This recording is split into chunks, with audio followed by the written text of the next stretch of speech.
That old parasite has nothing to use money for again, so use her card. She's got $130,000 saved in there. Those words, those goddamn words are burned into my soul like a brand. That was my daughter's voice cutting through the air like broken glass. My own daughter, the child I carried in my womb for 9 months, the baby I held through countless sleepless nights when she was burning with fever, the little girl whose scraped knees I kissed better, calling me a parasite. A parasite. Do you know what a parasite is? It's something that feeds off another living thing, giving nothing back. Something worthless. Something that should be discarded. And as she laughed, God, that laugh will haunt me until my dying day, I watched her hand my bank card to her boyfriend like it was pocket change, like it was a toy she'd grown tired of. For a second, the room went silent. Even my heartbeat stopped. The world froze around me like I was trapped in amber, watching this nightmare unfold frame by frame. All I could think about were the years I spent on my hands and knees, scrubbing other people's filth from their marble floors so she could go to college. The nights I went to bed with nothing but water in my stomach so she could have seconds at dinner. The times I wore the same torn coat for 3 winters because every penny went toward her textbooks, her clothes, her dreams. And now she was stealing from me, mocking me, calling me a parasite while she picked my bones clean. He rushed off to the mall with my card clutched in his greedy hand like a winning lottery ticket. I could see him in my mind, filling shopping carts with electronics, designer clothes, gaming consoles, jewelry, anything his selfish heart desired. While my hands, trembling with disbelief and rage, reached for the phone. Because this time, I wasn't going to cry. I wasn't going to beg. I wasn't going to swallow my pain and pretend it didn't happen. This time, I was going to end it. Before I tell you what I did next, let me tell you about the silence that followed. Have you ever experienced the kind of silence that's so loud it makes your ears ring? That's what filled my kitchen after she left. The echo of her cruel laughter bounced off the walls like a ghost, haunting every corner of the home I'd worked myself to death to provide. I stood there, frozen, staring at the empty space where my daughter had just stood. My child.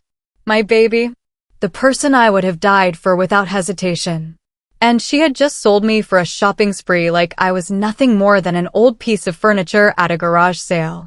The memories came flooding back like a dam had burst in my mind. I remembered the night she was born, how I held her tiny, perfect body against my chest and promised her I would give her everything. I would be everything she needed. I would sacrifice everything for her happiness.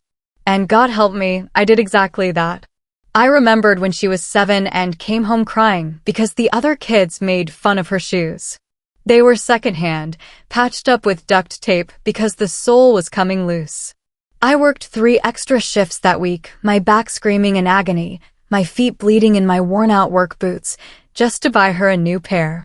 When I surprised her with them, she hugged me so tight I could barely breathe and whispered, "You're the best mommy in the whole world." Where did that little girl go? Where did my baby disappear to?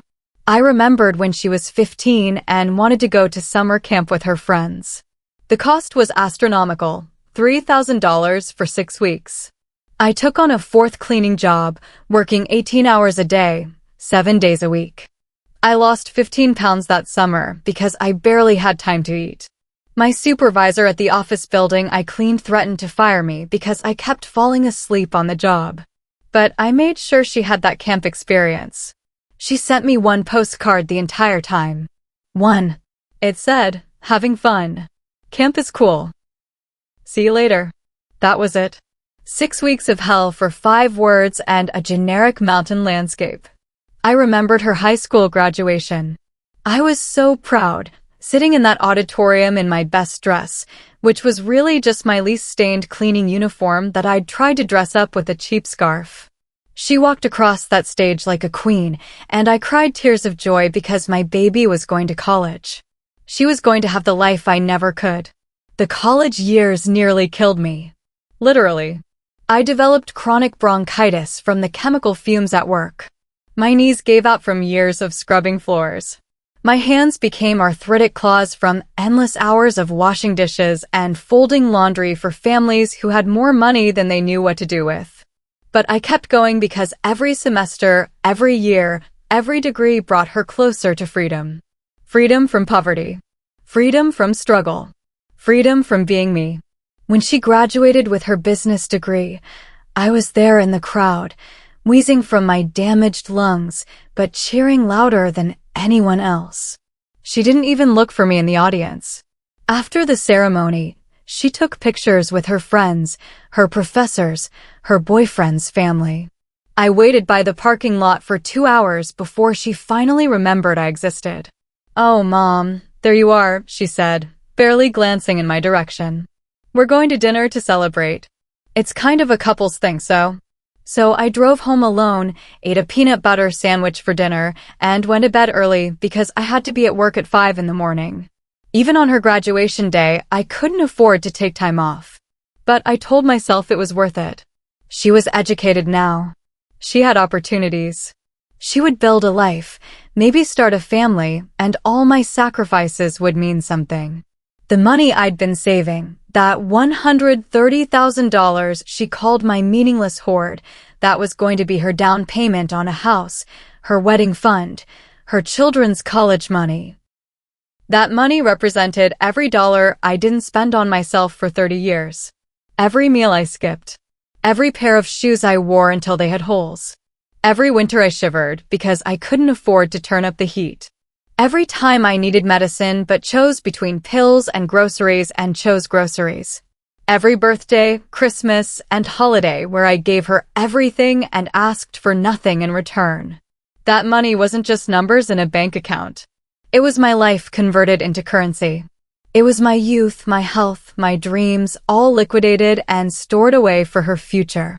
And she called it worthless. She called me a parasite for having it. The phone felt like it weighed 1,000 pounds in my shaking hands. I could picture him at the mall, probably at one of those expensive electronics stores, loading up on the latest gadgets. Maybe he was buying her jewelry at one of those overpriced boutiques. Maybe they were laughing about the stupid old woman who was finally going to be useful for something. My finger hovered over the numbers. I knew exactly what I had to do, but part of me, the part that had been conditioned to put her needs above my own for decades, hesitated. What if she really needed something? What if this was some kind of emergency? What if I was overreacting? Then I heard her voice again in my memory. That old parasite has nothing to use money for again. The rage that flooded through me was unlike anything I'd ever experienced. It started in my chest like molten lava and spread through my entire body until I was shaking with fury. How dare she? How fucking dare she? I had things to use money for. I needed a new roof. The one over my head leaked every time it rained, and I spent half my nights moving buckets around to catch the water. I needed dental work. I'd been living on soup and soft foods for months because my teeth were rotting out of my head and I couldn't afford a dentist. I needed new glasses. I could barely see to drive at night anymore. I needed a car that didn't break down every other week, leaving me stranded on the side of the road. I needed medicine for my arthritis, my high blood pressure, my chronic bronchitis. I needed physical therapy for my destroyed knees and back. I needed 1,000 things that I'd been putting off because every spare penny went to building that nest egg for her future. But according to my daughter, I was just a useless old parasite with no needs, no wants, no life worth considering. The bank's automated system answered on the second ring. I'd called this number before, usually to check my balance, to make sure I hadn't accidentally overdraft while stretching every dollar until it screamed. This time was different. This time, I wasn't calling to grovel or apologize or explain why I needed access to my own money. "I need to report unauthorized use of my debit card," I said, and my voice was steadier than it had been in years. The representative was polite, efficient. She asked the standard questions: had the card been lost or stolen? Was I aware of who might have access to it? Did I want to dispute the charges and block the card immediately? "Yes," I said. "Block it now." And yes, I know exactly who has it. My daughter took it without permission, and her boyfriend is using it to go shopping. There was a pause. I could almost hear the woman on the other end trying to process this information. Family theft wasn't uncommon, but it was always awkward. Ma'am, I can block the card immediately, but you should know that any charges that have already gone through will need to be disputed separately. And if there are pending transactions, they'll be declined. Good, I said. Let them be declined. Let them be declined in front of everyone. And, just like that, it was done. After 30 seconds on the phone, I had taken my first step toward reclaiming my life. The card was blocked. The money was protected. And somewhere across town, my daughter's boyfriend was about to experience the humiliation of having his shopping spree cut short. I hung up the phone and sat down at my kitchen table, the same table where I'd helped her with homework for 12 years, where I'd served her thousands of meals, where I'd listened to her problems and celebrated her victories. The wood was scarred and stained from decades of use, but it was solid. Reliable. Unlike some people. For the first time in months, I felt something other than exhaustion and despair. I felt powerful. I felt in control. I felt like maybe, just maybe, I wasn't completely powerless after all. But the feeling didn't last long, because I knew what was coming next. The phone calls. The accusations. The guilt trips. The manipulation. My daughter had learned early in life that I would do anything to avoid conflict, that I would sacrifice my own well-being rather than stand up for myself. She was about to find out that strategy had an expiration date. The first call came 20 minutes later. The phone rang with the urgency of an emergency, and for a split second, my old instincts kicked in. What if something was wrong? What if she needed help? I let it go to voicemail. The second call came 5 minutes after that. Then a third. Then a fourth. My phone buzzed and rang and chimed with the desperate persistence of someone who couldn't believe their meal ticket had just been revoked. Finally, I answered. Mom, what the hell? Her voice was shrill with panic and rage. Jake's card got declined at the store. They said it was blocked. Did you do something to the account? I protected my money from thieves, I said calmly. If that upsets you, maybe you should examine your choices. Thieves? Mom, I'm your daughter. That money is just sitting there doing nothing. You don't even spend it. Just because I don't spend it doesn't mean it's yours to take. But Mom, Jake really needed those things. His laptop is broken, and he can't do his work without it. His car needs repairs. We were going to pay you back. Lies. All lies. Even if there was a grain of truth somewhere in that desperate rambling, the fact remained that she had taken my card without asking, insulted me in the process, and expected me to be grateful for the theft. Jake can get a job, I said. Jake can ask his own family for help. Jake can go to a bank and apply for a loan like every other adult in the world. What Jake cannot do is steal from me with your help. It's not stealing. It's borrowing. Borrowing requires permission. Taking without asking is stealing. And calling me a parasite while you do it is unforgivable. There was silence on the other end. For a moment, I thought she might actually apologize. I thought she might realize how badly she'd hurt me and try to make things right. Instead, she doubled down. God, Mom, you're being so dramatic. It was just a joke. You know I didn't mean it. Then why did you say it? Because you were being difficult. You always make things so complicated when we need help. When have I ever made things difficult for you? When have I ever said no to anything you asked for? Another pause. She knew the answer.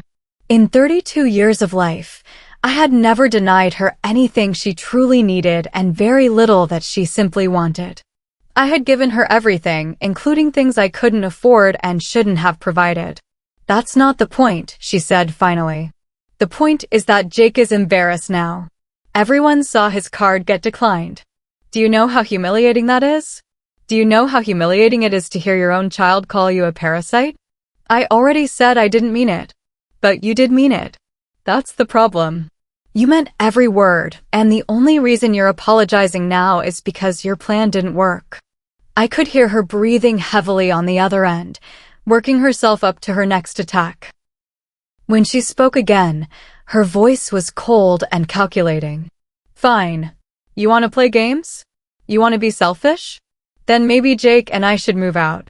Maybe we should get our own place and leave you here alone with your precious money. Is that what you want?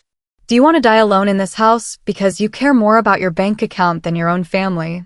There it was. The nuclear option. The threat that had controlled me for years. The fear of abandonment, of loneliness, of being forgotten and discarded in my old age. She knew exactly which buttons to push because I had taught her through decades of capitulation. But something had changed in me during that phone call to the bank.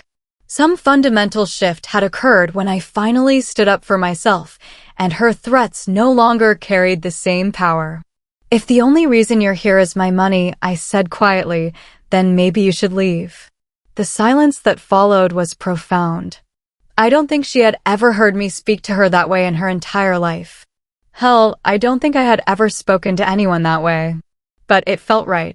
It felt true. Mom, I'm hanging up now. When you're ready to apologize, really apologize. Not just say sorry because you got caught. You know my number. I ended the call and turned off my phone. The house fell silent again, but this time the silence didn't feel oppressive. It felt peaceful. For the first time in years, no one was yelling at me, guilting me, or demanding something from me. I was alone with my thoughts, and that was exactly where I wanted to be. I made myself a cup of tea, real tea, not the cheap store-brand garbage I usually bought to save money, and sat by my kitchen window. The sun was setting, painting the sky in shades of orange and pink that I rarely took time to notice anymore. When was the last time I had simply sat and watched the sunset? When was the last time I had done anything just for my own enjoyment? As I sipped my tea, I thought about what my daughter had said. Maybe she was right about one thing. Maybe Jake and she should move out. Maybe it was time for all of us to start living our own lives instead of this twisted dynamic where I funded their dreams while my own withered away.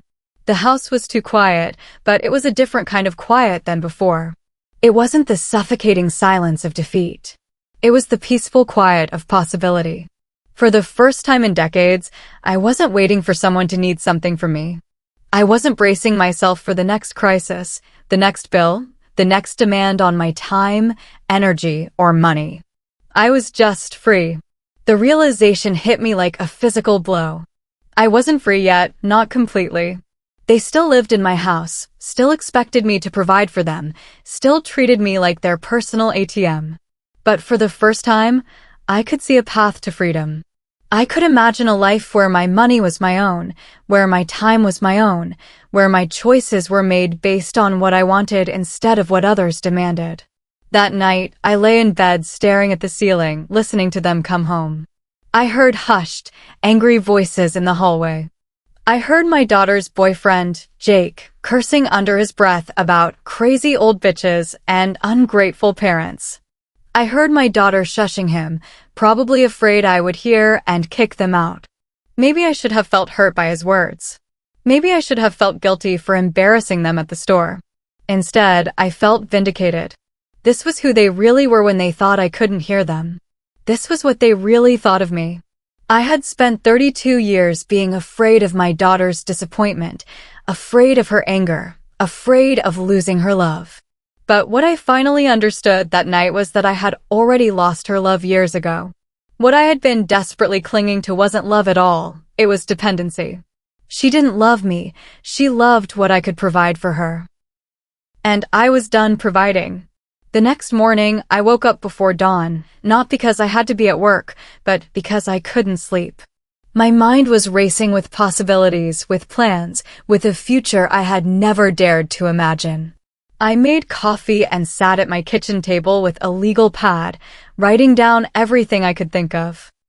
First, I needed to secure my finances completely.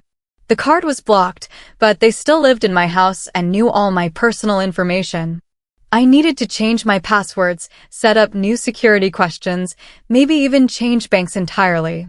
I needed to make sure that my money was protected not just from theft, but from emotional manipulation. Second, I needed to make a decision about the living situation. They were adults. They could find their own place, get their own jobs, build their own lives. I had enabled their dependence for too long, and it wasn't helping any of us. Third, I needed to figure out what I wanted to do with the rest of my life. At 68, I wasn't exactly young, but I wasn't dead either. I had been so focused on surviving, on providing, on sacrificing, that I had never asked myself what would make me happy. When was the last time I had been truly happy? Not just satisfied or content, but genuinely joyful? I honestly couldn't remember. Around 7 in the morning, I heard movement upstairs. My daughter came down in her robe, looking haggard and defeated. Her eyes were red from crying or fighting or both. She sat down across from me at the table without saying anything for a long moment. "Mom," she said finally, "we need to talk." "Yes, we do. I'm sorry about yesterday. I really am. I know you're upset, and I understand why. But can't we work this out? Can't we find some kind of compromise?" I looked at her closely, searching for sincerity in her face. What I saw instead was calculation. She was still trying to manage me, still trying to find the right combination of words that would get her what she wanted. "What kind of compromise did you have in mind?" I asked. "Well, maybe we could set up some kind of allowance system? Like, you could give us a certain amount each month for expenses, and then we wouldn't have to ask for money all the time. It would be more predictable for everyone." An allowance. She wanted me to give her grown boyfriend an allowance like he was a child. And what would I get in return for this allowance? She looked confused by the question. "What do you mean?"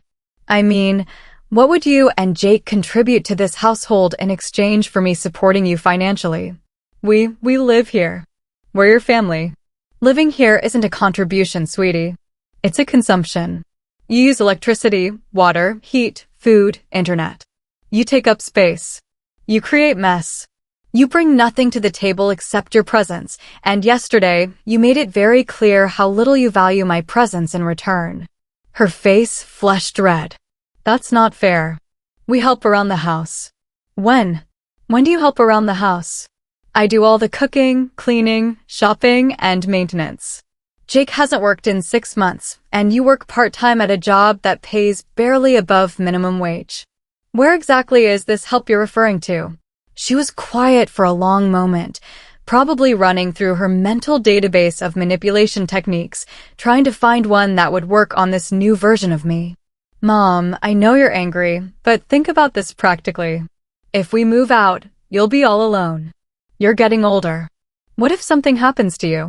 What if you fall or have a medical emergency? Who's going to take care of you?" There it was. The fear card. The age card. The "you need us more than we need you" card. "I'll hire someone," I said simply. "I'll pay a professional to help me if I need help. At least then I'll know exactly what I'm getting for my money." Her mouth fell open.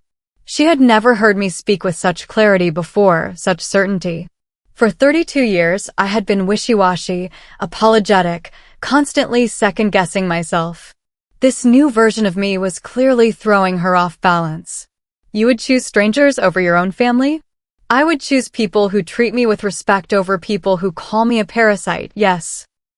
She started crying then, big, dramatic tears that used to break my heart instantly. But I had seen this performance too many times before. I knew the difference between genuine emotion and emotional manipulation. I already told you I didn't mean that.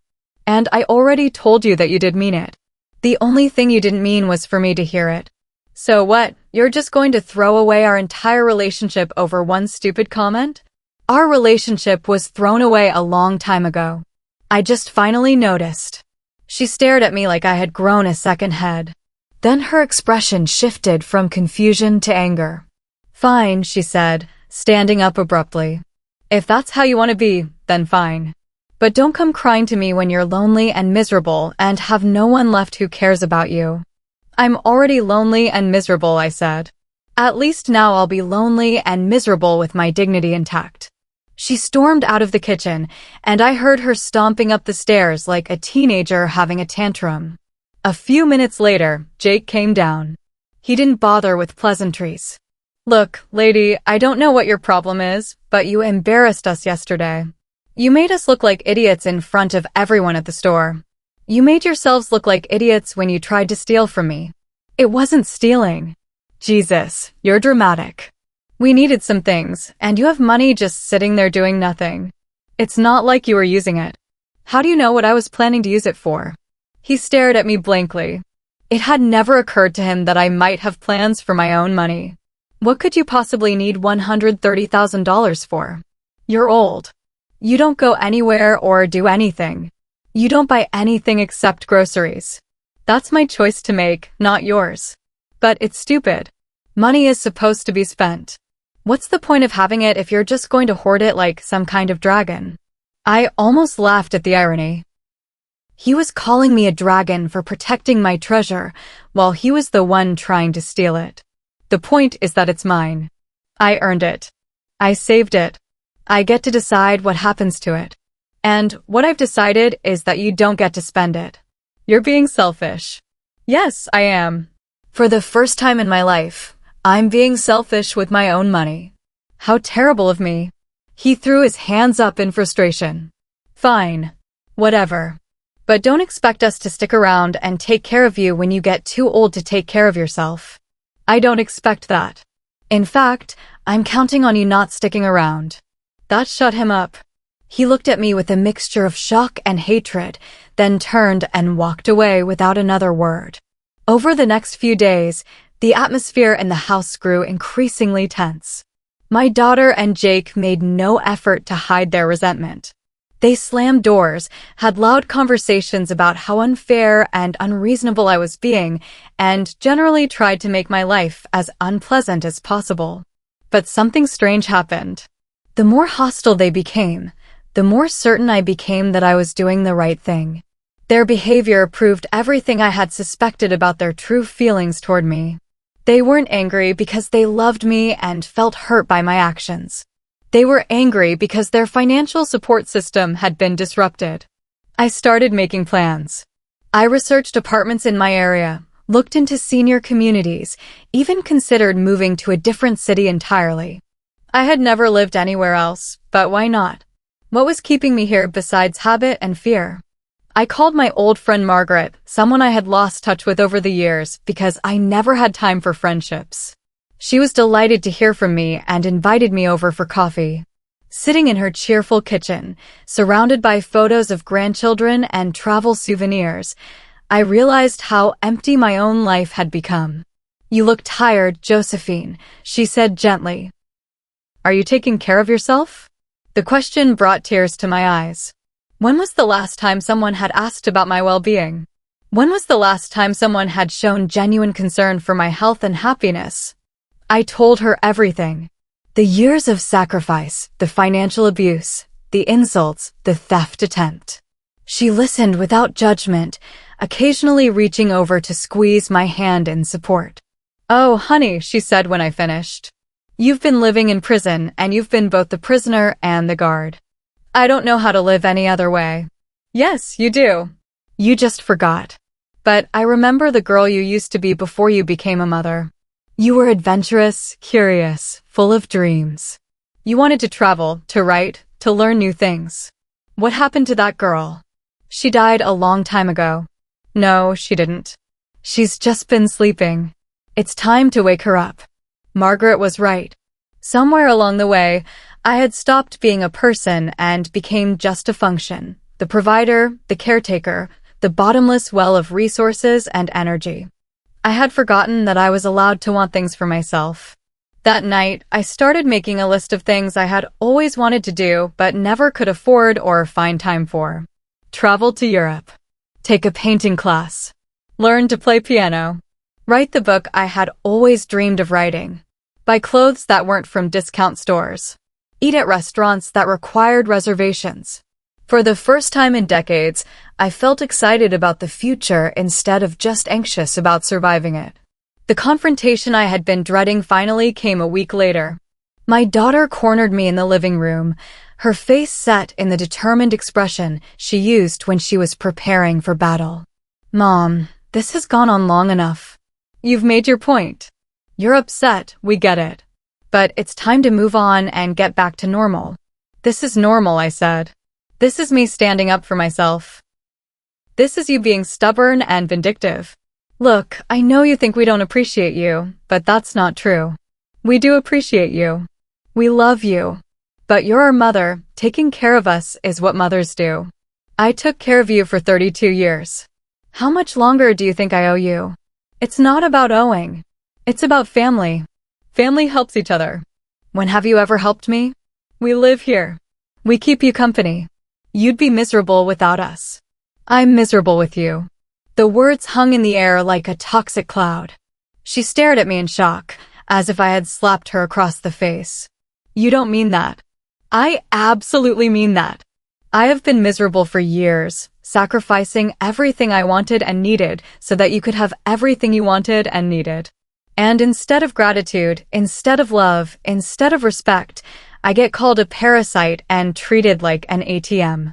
So yes, I am miserable, and I'm done pretending otherwise. But we're family. Family doesn't abandon each other. You abandoned me years ago. You just kept me around to pay the bills. She was crying now, and for a moment I wavered. This was my baby, my little girl, the person I had loved more than my own life. But then I remembered her laughter as she handed over my bank card, and my resolve hardened. I want you and Jake to move out, I said quietly. I'll give you 30 days to find somewhere else to live. That's more than fair. Mom, no. You can't do this. Where are we supposed to go? Anywhere you want.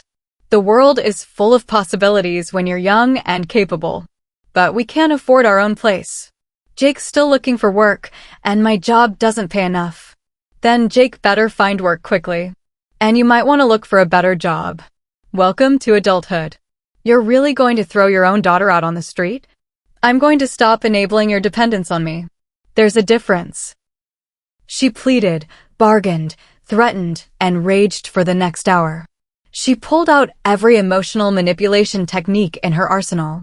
She reminded me of every sacrifice I had made, every moment of joy we had shared, every reason I should continue funding her lifestyle. But I had crossed a line that couldn't be uncrossed. I had tasted freedom, and I wasn't going back to slavery. 30 days, I repeated. Starting today. That night, I heard them on the phone with various friends and family members, trying to find someone else to take them in. I heard Jake cursing my name and calling me every cruel name he could think of. I heard my daughter crying and playing the victim, telling everyone who would listen about her heartless mother who was abandoning her in her time of need. Let them talk. Let them paint me as the villain. I had spent decades caring more about their opinion of me than my own well-being. That time was over. The next morning, I did something I hadn't done in years. I slept in. I didn't get up at 5 to start breakfast or do laundry or prepare for another day of servitude. I stayed in bed until I felt like getting up, then made coffee just for myself and sat in my backyard garden, listening to the birds sing. It was a beautiful morning. When was the last time I had noticed the weather for reasons other than worrying about heating bills or yard work? Over the following weeks, I watched my daughter and Jake scramble to find somewhere to live. They tried everything: guilt trips, promises to change, threats to cut me out of their lives forever. None of it worked because I had finally learned the most important lesson of my life. I couldn't force people to love me, but I could stop letting them abuse me. Jake found a job, minimum wage, but it was work. My daughter picked up extra shifts at her part-time job and started looking for something full-time. It was amazing how quickly they became motivated when their free ride ended. During their last week in my house, my daughter made one final attempt to manipulate me. She sat me down and told me she was pregnant. I just found out yesterday, she said, tears streaming down her face. I haven't even told Jake yet. I'm scared, Mom. I don't know how we're going to manage with a baby. We need your help now more than ever. For a split second, my old instincts kicked in. A grandchild. A baby who would need love and care and financial support. Surely I couldn't abandon my own grandchild? Then I looked at her face and saw the calculation behind the tears. This was her nuclear option, her last-ditch effort to hook me back into the cycle of dependence and abuse. Congratulations, I said calmly. Babies are a blessing. But Mom, how are we going to afford? The same way every other couple in the world affords babies. You'll figure it out. But you're going to be a grandmother. Don't you want to be involved in your grandchild's life? I'll be as involved as you allow me to be. But my involvement isn't contingent on my financial support. She stared at me in disbelief. This was her ace in the hole, and it hadn't worked. I can't believe you're going to let your own grandchild grow up in poverty. I grew up in poverty.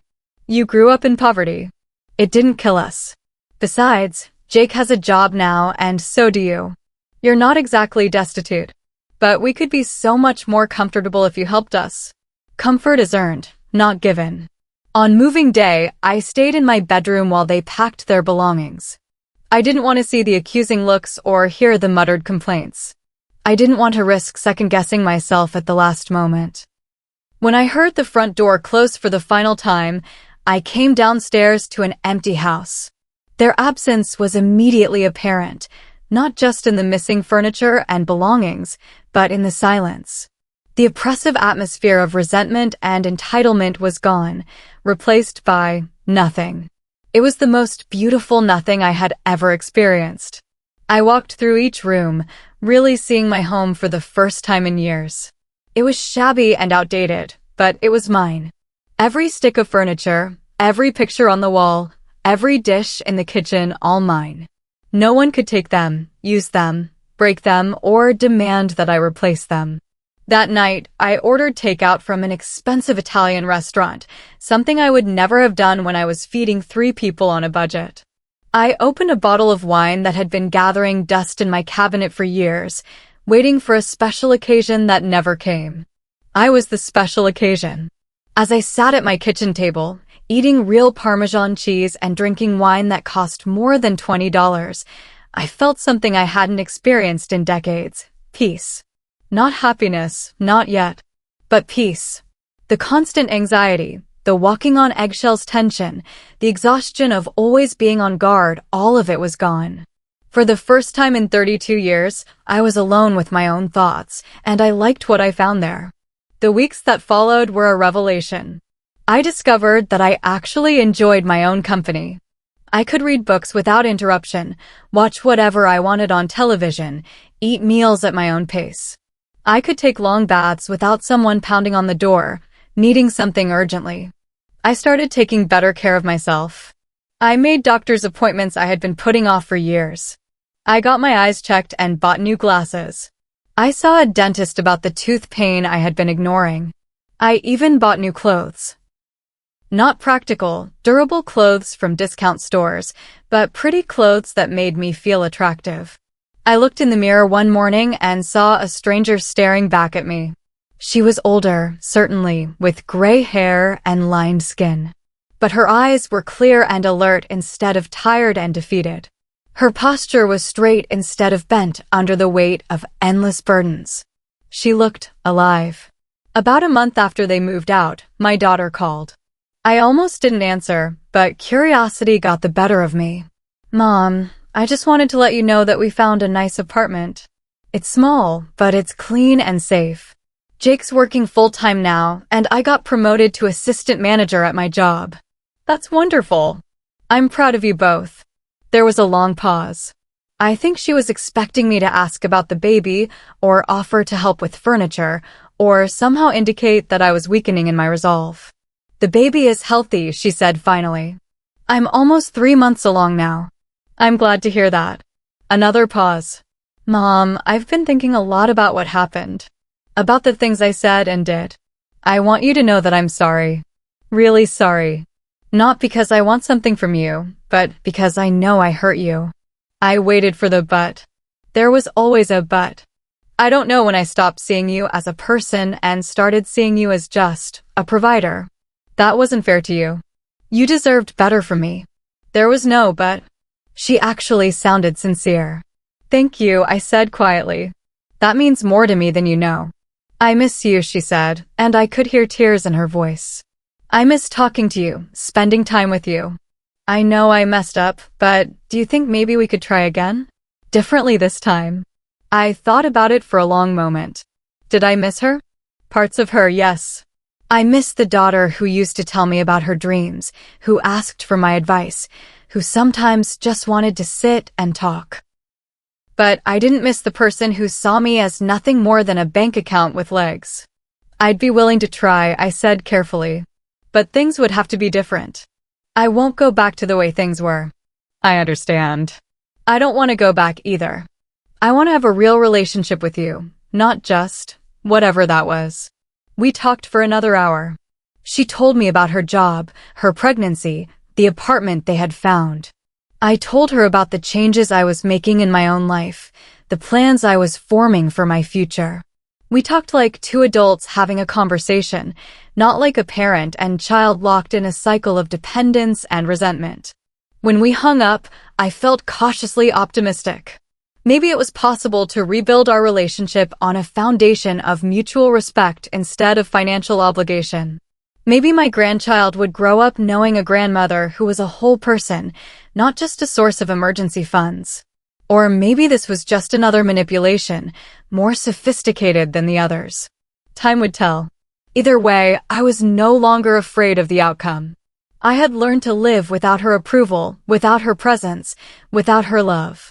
If she wanted to be part of my life, she would have to earn that privilege through her actions, not her words. I was no longer the desperate, needy woman who would accept any treatment just to avoid abandonment. I had found something more valuable than her conditional love, my own self-respect. 6 months later, I did something I had never done in my entire life. I took a vacation. Not a quick weekend trip or a visit to relatives, but a real vacation. I flew to Italy for 2 weeks, something I had dreamed about since I was a young woman. I walked through ancient Roman ruins, ate gelato in small Tuscan villages, and stood in the Sistine Chapel with tears streaming down my face. I was 69 years old, and I was finally living. On my last night in Rome, I sat at a sidewalk cafe, drinking wine and watching people walk by. I thought about the woman I used to be, the one who would have felt guilty for spending money on herself, who would have worried constantly about what was happening at home, who would have cut the trip short if her daughter had called with even the smallest crisis. That woman was gone. In her place was someone I was still getting to know, someone who could enjoy beautiful things without guilt, someone who could put her own needs first without apology, someone who understood that love without respect was just exploitation dressed up in pretty words. My phone buzzed with a text from my daughter. Hope you're having an amazing time, Mom. Can't wait to hear all about it. Love you. I smiled and put the phone away without responding. I would call her when I got home. Right now, I was busy living my life. When I returned from Italy, I made another decision that would have been unthinkable a year earlier. I sold my house. It was too big, too full of memories, too tied to the person I used to be. I bought a beautiful condo in a senior community, complete with a pool, a gym, and organized activities. My neighbors were people like me, older adults who had raised their families and were now focused on enjoying their remaining years. We played bridge, took art classes, and traveled together. I made more friends in 6 months than I had made in the previous 20 years. My daughter and I continued to rebuild our relationship slowly, carefully. She kept her promise to treat me differently. When she visited, she brought groceries and cooked dinner. When I visited her, she paid for the restaurant. She asked about my life, my interests, my feelings. She introduced me to her friends as my amazing mom instead of acting embarrassed by my presence. When my granddaughter was born, yes, it was a girl. I was there in the hospital, holding that tiny perfect creature and feeling a love that was pure and uncomplicated. But this time, my love came with boundaries. I would be the best grandmother I could be, but I would not sacrifice my own well-being for anyone ever again. Jake, surprisingly, had grown up considerably. Having to support his family had forced him to mature, and he actually thanked me one day for kicking them out. I was a selfish ass, he admitted. I thought you owed us something just because we existed. But you didn't owe us anything. You gave us a chance to grow up, and we needed that. Not everyone supported my transformation. Some family members thought I was being cruel, abandoning my daughter when she needed me most. Some old friends didn't understand why I had suddenly become so selfish and demanding. But I had learned that other people's opinions of my choices were none of my business. The only person who had to live with the consequences of my decisions was me, and I was finally living in a way that made me proud. Now, as I sit in my sunny condo, planning my next adventure, maybe Alaska, maybe Ireland, I think about all the women my age who are still trapped in the prison I escaped from. Women who believe that love means sacrifice, that motherhood means martyrdom, that their worth is measured only by what they can give to others. I want to tell them what I learned. You can love someone deeply and still refuse to let them abuse you. You can be a devoted mother without sacrificing your identity. You can set boundaries without being selfish. You can choose yourself without being cruel. Most importantly, it's never too late to start living your own life. The woman who used to apologize for taking up space, who accepted crumbs of affection and called it love, who believed that her only value was in what she could provide to others, that woman is gone. In her place is someone I never thought I could be. A woman who knows her worth, who demands respect, who chooses joy over martyrdom and dignity over desperation. My daughter was right about one thing: I am a parasite. But not in the way she meant it. I'm a parasite on my own life now, taking everything I can get from every day I have left. I'm feeding off my own dreams, my own desires, my own possibilities. And for the first time in my life, I'm not sorry about it. They called me a parasite for having money I wouldn't spend on them. Now I spend it on myself with abandon and joy. I buy expensive wine, beautiful clothes, art that speaks to my soul.